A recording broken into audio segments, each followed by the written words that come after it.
ya puedes conseguir tu revista de Bous al Carrer del 1 de agosto en tu kiosco habitual.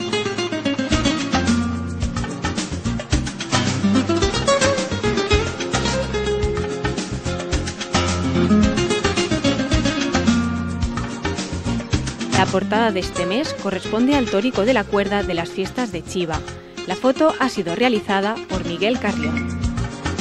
Además del editorial de nuestro director titulado La amistad taurina y de los apartados habituales como noticias de actualidad, Pironet y otras, hemos preparado artículos de diferentes pueblos de la Comunidad Valenciana que recientemente han celebrado sus festejos taurinos. Estos son Bétera, Puzol con su 10ª Semana Taurina y el Barranquet, el barrio de Sant Francesc de Massamagrell y Benavites. También encontraremos textos de San Juan y del grupo La Unión de la Vall, las fiestas en honor a San Juan en Nules, Torás y Ribera de Cabanes.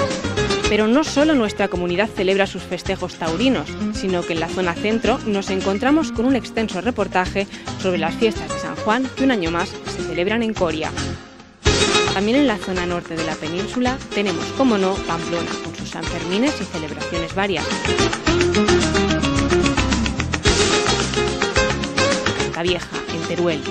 Ya fuera de nuestras fronteras nos encontramos a Aigües Vives, en Francia, Ruedo a la cocina de Javier Chozas, así como de las habituales cartas al director. Y para que no te pierdas ningún acto taurino, te hemos preparado el calendario de todos los pueblos de España, Francia y Portugal de la primera quincena de agosto.